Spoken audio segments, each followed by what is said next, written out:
going to do some Eagle-eyed football player ratings because we're stuck in a car park and there's nothing better to do. So, let's start in goal. VG, I think I'll give him a 7. No, I lied. I'll give him a 6. Saved us when he needed to. Decent goalkeeping performance. Wasn't really challenged because they didn't have any shots. I agree. 6. One save you had to save, which was a good save. They threatened him in no other way at all. 6 for me. Yep, I agree. I think he pressed the opposition more than our other players did. Tyreek Mitchell.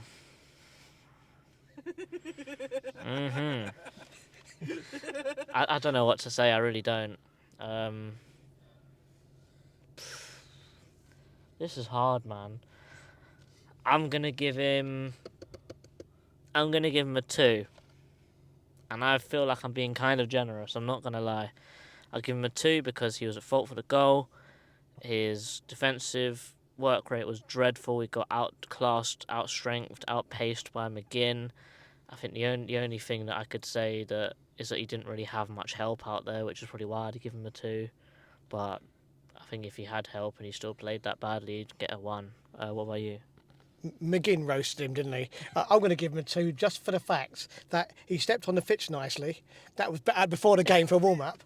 And there was one bit in the second half when they were breaking away and he did actually get back in front of McGinn and win the ball and put it back to Guaita. But generally, it was absolutely dreadful, isn't he? 2. Yeah, I agree. He got roasted by a guy who probably grew up on deep-fried doner kebab pizza. So. I think Dan's just hungry. On to the right back, Nathaniel Klein. Very right-footed. He was bad, but he wasn't one of the worst. I think I give him a 4.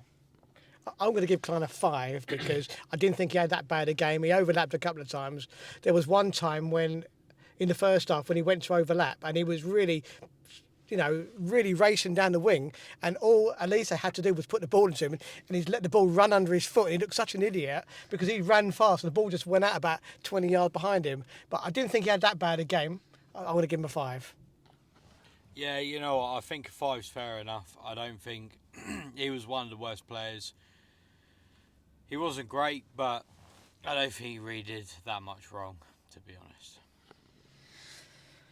Mark Gay, probably one of the few that had a good game today. I probably think I'd give him a 7 because I think even though they didn't attack very much, we held our ground well defensively. I think if we didn't score an own goal, they wouldn't have scored either. So I think a 7. I'm going to give him a 6. I think he had a very solid game, but because Villa was so poor, he really didn't have a great deal to do. But he did what he had to do, obviously, but I'm going to give him a 6. Yeah, I agree. I think a 6 is fair enough. Again, Villa weren't very good going forwards, so I don't think he was challenged too much. But again, I thought he was all right. I think we can say the same thing for Anderson, but I think that if you guys are giving Gay a 6, I'll give him a 5 just purely because he scored an own goal. I don't think he could do anything about the own goal that he scored, but it's an own goal in it, so he's getting a rating less, 5. The other way, I'm going to give him a 6. He would have got a 7, except for the own goal. But some of the long-range passing he did to Mitchell, which is a complete waste, but they were so accurate. It was fantastic. He must have did 3 or 4 in the first half alone. They were brilliant and got us right up the field. But with obviously Mitchell's poor control, he just lost the control. But he did push us right up the field a few times. So I want to give him a 6. Yeah, I think that's fair enough. Again, like on the goal, I don't think it was his fault. So. And Villa didn't really create anything else apart from that, so 6 is fair enough, I think. Chip Decore. This is the first time he's not getting the highest rating out of all players in the team today. I just think that purely because he lost his head, I'm giving him a 1 today. Didn't need to take that first yellow whatsoever, and then obviously second yellow, stupid. Other than that, played pretty well, but you're getting a 1 purely because of the red. I'm going to give him a 3. The sending off was shocking, but the first yellow card was absolutely criminal because the guy, I can't remember who it was now, was going nowhere near the goal. So what's the point in taking a yellow there? Take it when you're outside the box or when the guy's 1-on-1. Totally get that, but but you could see it, and it was a.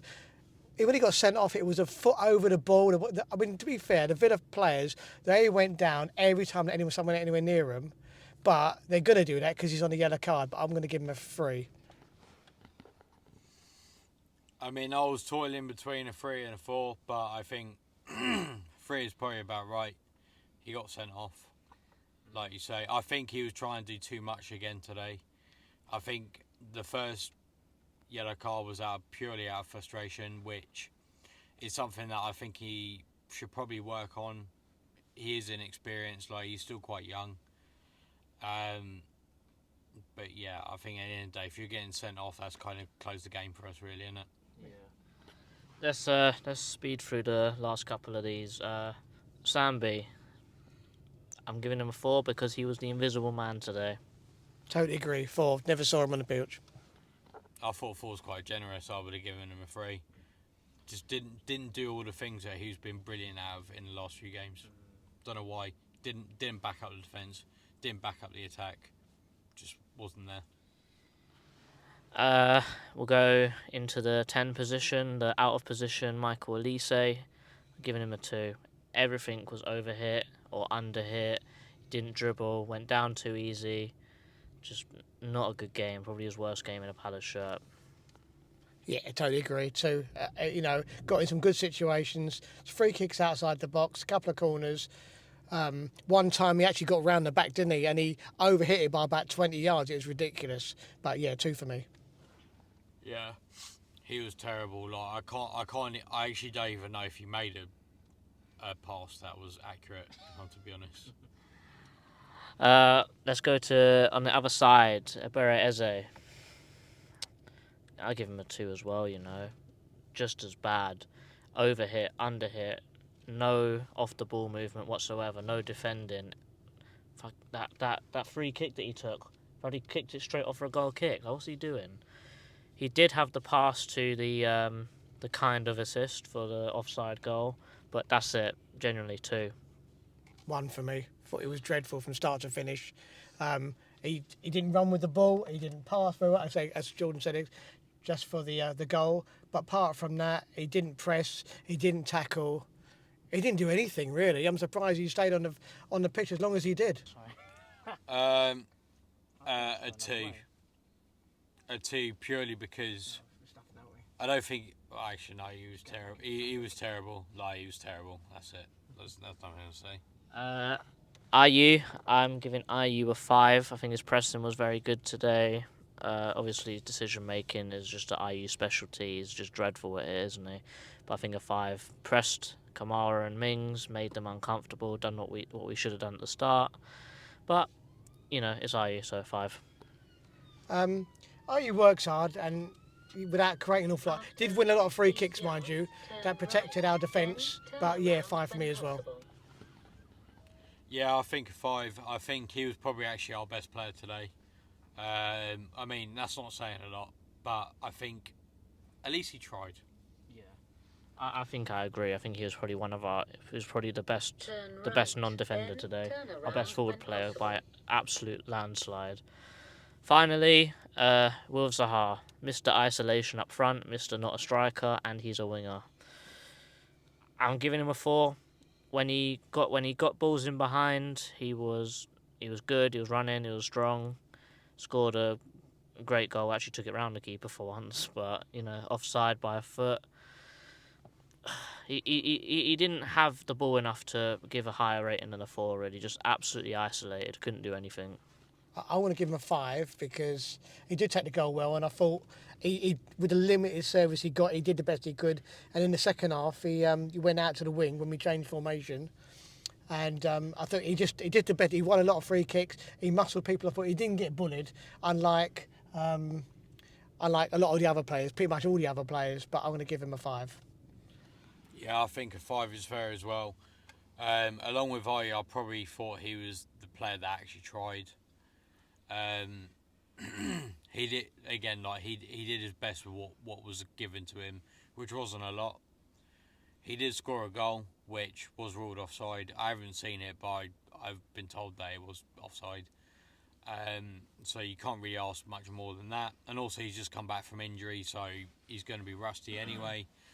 I think throwing him into a centre forward position that we all know that he's not the best at, like, what do you expect? I don't think any of the subs were on for really long enough for us to make a proper rating. Oh, they So- know who came on. So, I'll probably just give them all a 5. However, JP, 0, mate. The Malteser has no goal threat. Are we in agreement, boys? 0? Absolutely, yeah. Grow your hair back. I disagree. I would say he gets a -1. I was about to start cussing. This is the Crystal Palace versus Aston Villa player ratings. It's me, JC, chairman here. Big up Dan here, and we'll see you in the review, I guess. Oh, it's gonna be long, isn't it? Hello, darkness, my old friend.